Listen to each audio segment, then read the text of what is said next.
ሰላም ጤና ይስጥልን በመላው ዓለም የምትገኙ የተወደዳችሁ የሮሃ ቲቪ ተከታታዮች የሚያዝያ 13 2018 ዓ.ም የምሽት ዜናዎችን ይዘንላችሁ ቀርበናል። በደብረ ታቦር በተፈጸመ የሰርጂካል ኦፕሬሽን ያገዛዙ ከፍተኛ አመራሮች እርምጃ ተወስዶባቸዋል። ከሻለቃ አዛዥ እስከ ኮማንዶ ያሉ ወታደሮች መሳሪያቸውን ይዘው ፋኖን ተቀላቅለዋል። ተጨማሪ ግንባር መረጃ አለን። አሜሪካዊ ዲፕሎማት አምባሳደር ቲቦር ኔጊ የቴዲ አፍሮን ድፍረትና እውነተኝነት አደነቁ። ዓለም የጥበብ ሰውን ድምፅ እንዲያዳምጥ ጥሪ አቅርበዋል። ሰሙታላችሁ። ህወሓትና ብልጽግና በአንዳንድ አካባቢዎች ተኩስ መግጠማቸው ተገልጿል። ጌታቸው ረዳ ለአገዛዙ ጦርነት ቀይ ምንጣፍ መጎዝጎዛቸውን ተከትሎ የቀጠናው ሰላም ዳግም እየተናጋ እንደሆነ ተሰምቷል። መረጃውን ይዘናል። ዛሬ በተከሰተው የ4.7 ማግኒቲዩድ ንዝረት አዲስ አበባና አዳማ ድረስ መሰማቱ ሲነገር ከከተማዋ በ25 ኪሎ ሜትር ርቀት ላይ የሚገኘው በሩ እሳተ ገሞራ ስጋት ፈጥሯል። ዝርዝራለን። ለአሜሪካ ወታደራዊ ዝግጁነቷን ስታሳውቅ ፕሬዚዳንት ዶናልድ ትራምፕ የቦምብ ድብደባ እንደሚኖር ጠብቃለሁ ሲሉ ቀጭን ማስጠንቀቂያ አስተላልፈዋል። ውድ አድማጭ ተመልካቾቻችን አብራችሁ ልትቆዩ ከፈቀዳችሁ እነዚህ መረጃዎች በዝርዝር የምናሰማችሁ ይሆናል። የሮሃ ቲቪ ወቅታዊና ሀቀኛ መረጃዎች እንዲደርሷችሁ ቻናሉን ሰብስክራይብ፣ ላይክ እና ሼር በማድረግ አሁኑኑ ቤተሰብ ይሁኑ።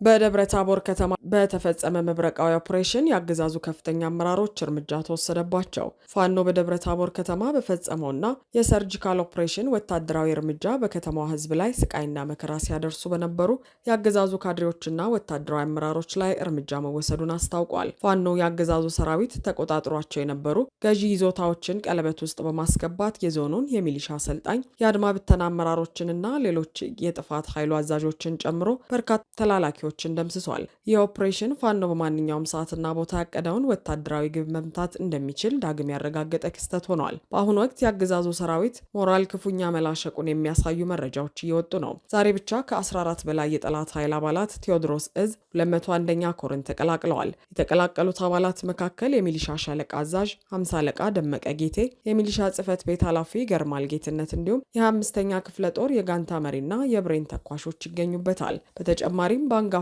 የፓራ ኮማንዶ አባላት የታጀቡት እነዚህ ጀግኖች መጀመሪያውኑ መሳሪያ ለማምጣት እንጂ ሀገር በታኝን ስርዓት ለማጽናት አልሄድንም ሲሉ በኩራት ገልጸዋል። በተመሳሳይ በቋሪት ወረዳ 6 የሚሊሻ አባላት ሙሉ ትጥቃቸውን ይዘው 102ኛ ኮርን ተቀላቅለዋል። በጦር ሜዳ ፋኖን መቋቋም ያቃተው የብልጽግና ሰራዊት ፊቱን ወደ ንጹሐን አርሶ አደሮች በማዞር የበቀል እርምጃ መውሰዱን ቀጥሏል። በደቡብ ወሎ ዞን ኩታበር ወረዳ አራጢት በተባለ ቦታ ያገዛዙ ሰራዊት የፋኖ ቤት ነው በሚል ሰበብ ያልታጠቁ ንጹሐን አማራዎችን ቤት ንብረት በእሳት በማንደድ ሙሉ ለሙሉ አውድመዋል። ጦር መሳሪያ የታጠቀውን ፋኖ መጋፈጥ የፈራው አገዛዝ እድሜና ጾታ ሳይለይ ንጹሐንን መረሸንና እንስሳትን መጨፍጨፍ ቀጥሏል። ሆኖም ይህ ግፍ የአማራን ሕዝብ የህልውና ትግል ይበልጥ እንደሚያጠነክረው የወሎ ቤት አማራ ሚኒሊክ እዝ አስታውቋል።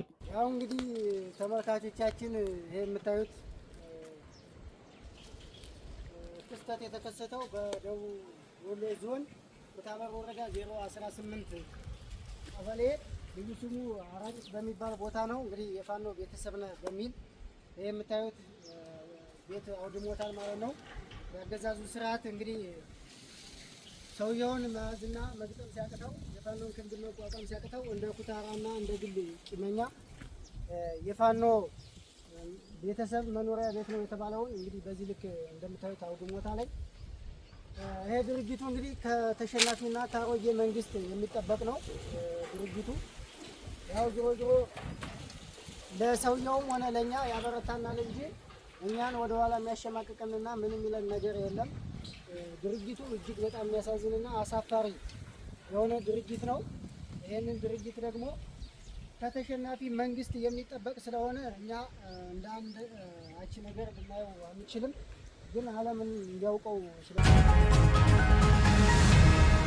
የአርቲስት ቴዲ አፍሮ በሙዚቃው የሚገልጻቸው ሀገራዊ እውነታዎች ዓለም አቀፍ ትኩረት እያገኙ መሆኑ ተሰማ። አንጋፋው አሜሪካዊ ዲፕሎማት አምባሳደር ቲቦር ኔጊ የቴዲ አፍሮ ሙዚቃ ዓለም እንዲያዳምጠው ጥሪ አቅርበዋል። ቀደም ሲል በአሜሪካ የውጭ ጉዳይ ሚኒስትር የአፍሪካ ጉዳዮች ረዳት ሚኒስትር ሆነው ያገለገሉትና ስለ አፍሪካ ቀንድ ፖለቲካ ጥልቅ እውቀት ያላቸው አምባሳደር ቲቦር ኔጊ በማህበራዊ ሚዲያ ገጻቸው ባሰፈሩት መልእክት አርቲስቱን አወድሰውታል። አምባሳደሩ ወደዱትም ጠሉትም ቴዲ አፍሮ በኢትዮጵያ ፖለቲካ ውስጥ እንደ ችግር የሚመለከታቸውን ጉዳዮች በዘፈን ለመግለጽ ያሳየው ዝግጁነትና ድፍረት አድናቆት ይገባዋል ብለዋል። አምባሳደር ኔጊ አክለውም ሙዚቀኞች ከጋዜጠኞችና ከሌሎች ባለሙያዎች ይልቅ እውነትን ለመናገርና ሕዝብን ለማንቃት ከፍተኛ ተጽዕኖ እንዳላቸው ጠቁመው የዓለም ማህበረሰብ የቴዲ አፍሮን መልእክት እንዲያዳምጥ ስሙት ሲሉ ጥሪያቸውን አስተላልፈዋል። ይህ የአምባሳደር ኔጊ አስተያየት ቴዲ አፍሮ በሙዚቃው የሚያቀርባቸውን ማህበራዊና ፖለቲካዊ መልእክቶች ከሀገር ውስጥ አልፈው ወደ ዓለም አቀፍ የውይይት መድረኮች መውጣታቸውን ያመለክታል ተብሏል። አርቲስቱ በተለይም በሀገር አንድነት፣ በፍትህና በዜጎች እኩልነት ላይ የሚያቀነቅናቸው ዜማዎች አሁን ኢትዮጵያ ካለችበት ወቅታዊ ውጥረት አንጻር ትልቅ ፋይዳ እንዳላቸው ተንታኞች ይገልጻሉ።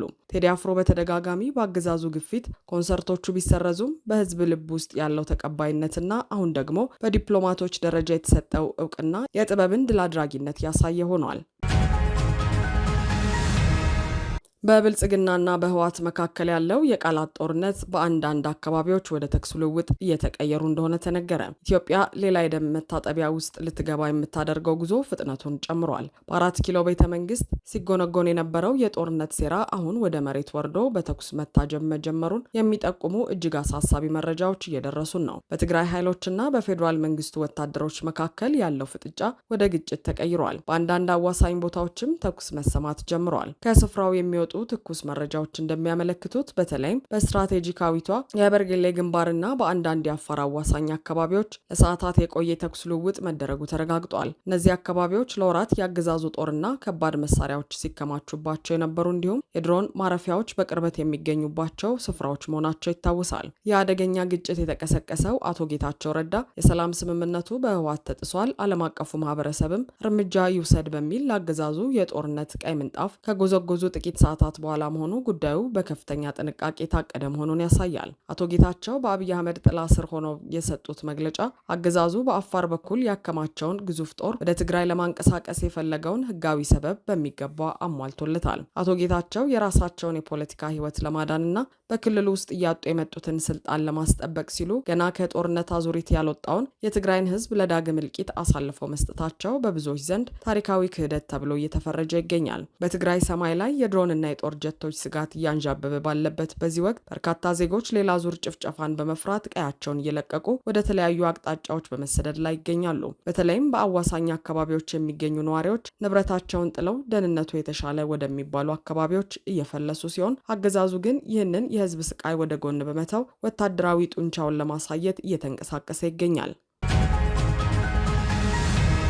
በደብረ ብርሃን አቅራቢያ 4.7 ማግኒቲዩድ ያለው ጠንካራ የመሬት መንቀጥቀጥ ተከሰተ። ዛሬ ማክሰኞ ሚያዝያ 13 2018 ዓ.ም በመካከለኛው የኢትዮጵያ ክፍል በተለይም በደብረ ብርሃንና በአካባቢያ ባሉ ከተሞች ላይ ጠንካራ የመሬት መንቀጥቀጥ መከሰቱን ተከትሎ በህዝብ ዘንድ ከፍተኛ መደናገጥ ተፈጥሯል። ንዝረቱ ከማዕከሉ በብዙ ኪሎ ሜትሮች ርቀው በሚገኙት እንደ አዳማና ርዕሰ መዲናው አዲስ አበባ ውስጥ ጭምር በግልጽ መታወቁን ነዋሪዎች ገልጸዋል። ዓለም አቀፍ የሴይስሞሎጂ ተቋማት ዛሬ ረፋድ 4 ሰዓት ከ27 ደቂቃ ላይ የመዘገቡት ይህ የመሬት መንቀጥቀጥ በሬክተር ስኬል 4.7 ማግኒቲዩድ ወይም መጠን ያለው መሆኑ ታውቋል። የመንቀጥቀጡ ዋና ማዕከል ከደብረ ብርሃን ከተማ 62 ኪሎ ሜትር ርቀት ላይ ወደ ደቡብ ምስራቅ አቅጣጫ ሲሆን ከመሬት ወለል በታች 10 ኪሎ ሜትር ጥልቀት ላይ የተፈጠረ ነው። የአይነቱ ጥልቀት በሳይንሳዊ ስሌት አነስተኛ ጥልቀት የሚባል ሲሆን ንዝረቱ በመሬት ወለል ላይ በቀላሉ ሊሰማና ጉዳት ሊያደርስ የሚችልበትን እድል ከፍ ያደርገዋል። በክስተቱ የተለቀቀው የጉልበት መጠን 197 ሜጋዋት ሰዓት ሲሆን ይህም 169 ቶን የሚመዝን ፈንጂ በአንድ ጊዜ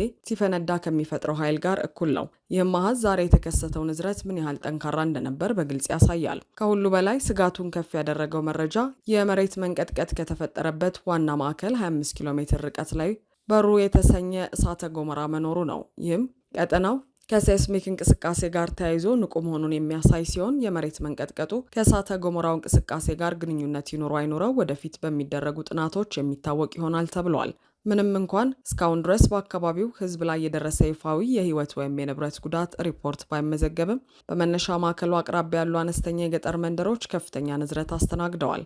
ከማዕከሉ 89 ኪሎ ሜትር ርቀት ላይ በምትገኘውና ከ460 ሺህ በላይ ነዋሪዎች ባሏት ናዝሬት ከተማ እንዲሁም 113 ኪሎ ሜትር ርቀት ላይ በምትገኘው አዲስ አበባ ውስጥ የህንፃዎች መወዛወዝና የቁሳቁሶች መንቀሳቀስ መታየቱን ነዋሪዎች በስጋት ገልጸዋል። በተለይ በፎቅ ላይ የሚኖሩ ዜጎች ንዝረቱን በከፍተኛ ሁኔታ እንደተሰማቸውና ከቤት እስከ መውጣት የደረሰ ድንጋጤ እንደተፈጠረ ታውቋል። የሴስሞሎጂ ባለሙያዎች እንዲህ ያሉ ንዝረቶች ተከታታይ ጥቃቅን ንዝረቶችን ሊያስከትሉ ስለሚችሉ ህዝቡ ንቁ ሆኖ እንዲጠብቅና በተለይም ደካማ ግንባታ ያላቸው ህንፃዎች አካባቢ ጥንቃቄ እንዲያደርግ አሳስበዋል። ከአሜሪካ ጋር ለሚደረግ ድርድር ቅድመ ሁኔታ ስታስቀምጥ ፕሬዚዳንት ትራምፕ የቦምብ ድብደባ እንደሚኖር ጠብቃለሁ ሲሉ አስጠንቅቀዋል። በዓለም የነዳጅ መስመር በሆነው የሆርሙዝ ወሽመጥ ላይ የጀመረው በአሜሪካና በኢራን መካከል ያለው ፍጥጫ አሁን ላይ ወደ ቀጥተኛ ጦርነትና የቦምብ ድብደባ እያመራ መሆኑ ተሰምቷል። የኢራን መንግስት እጃችን ቃታው ላይ ነው ሲል ዝግጅቱን ሲገልጽ፣ ፕሬዚዳንት ዶናልድ ትራምፕ በበኩላቸው የ2 ሳምንቱን ተኩስ አቁም እንደማያራዝሙና ድብደባ ሊጀምሩ እንደሚችሉ በግልጽ ተናግረዋል። የኢራን መንግስት ቃል አቀባይ ፋጤሜ ሞሃጄራኒ ከመንግስታዊው ዜና ወኪል ኢርና ጋር ባደረጉት ቆይታ ሀገራቸው ከአሜሪካ ጋር ለሚደረግ ማንኛውም ንግግር ሙሉ ወታደራዊ ዝግጁነት እንዳላት ገልጸዋል። ከፊት ለፊታችን 2 ስትራቴጂዎች አሉ። የመጀመሪያው የጦርነት ስትራቴጂ ሲሆን ሁለተኛው ደግሞ ዲፕሎማሲ ስትራቴጂ ነው ያሉት ቃል አቀባይዋ ኢራን በብሔራዊ ጥቅሟ ላይ ቅንጣት ታክል እንደማታመቻችና በማንኛውም ድርድር ወቅት እጇ ቃታው ላይ እንደሚሆን አስታውቀዋል። በሌላ በኩል የአሜሪካው ፕሬዚዳንት ዶናልድ ትራምፕ ኢራን በፓኪስታን ኢስላማባድ በሚካሄደው ድርድር ላይ ተወካዮቿን ከመላክ ውጭ ሌላ አማራጭ እንደሌላት ተናግረዋል። በምክትል ፕሬዚዳንት ጄዲ ቫንስ የሚመራው የአሜሪካ ልዑክ ወደ ፓኪስታን የሚያቀና ቢሆንም ኢራን እስካሁን ልዑካን እንደምትልክ ማረጋገጫ አልሰጠችም። ፕሬዚዳንት ትራምፕ ከሲኤንቢሲ ጋር ባደረጉት ቃለ መጠይቅ የቦምብ ድብደባ እንደሚኖር ጠብቃለሁ፣ ምክንያቱም ጥሩ ባህሪ ነው በማለት ተኩስ አቁም ነገ ረቡዕ ሲጠናቀቅ ወታደራዊ እርምጃ ሊጀምሩ እንደሚችሉ ፍንጭ ሰጥተዋል። አሜሪካ ወደ ኢራን ወደቦች የሚደረጉ የንግድ ጉዞዎች ላይ የጣለችውን እገዳ ታላቅ ስኬት ሲሉ የጠሩት ትራምፕ ኢራን ስምምነት ላይ ለመድረስ ብዙ ጊዜ እንደሌላት አስገንዝበዋል። አሜሪካ እየተጋፈጠች ያለችው ከጥሩ ሰዎች ጋር አይደለም ያሉት ፕሬዚዳንቱ ኢራኖች ከአሜሪካ ጋር የሚስማሙ ከሆነ ግን እጅግ ጥሩ ስፍራ ላይ ያርፋሉ ብለዋል። እንጂ የ2 ሳምንቱ ተኩስ አቁም ነገ የሚጠናቀቅ በመሆኑ የቀጠናው ሰላም በሰኮንዶች ልዩነት ውስጥ ወዳለ አደገኛ ጦርነት ሊገባ እንደሚችል ተንታኞች ስጋታቸውን እየገለጹ ይገኛሉ።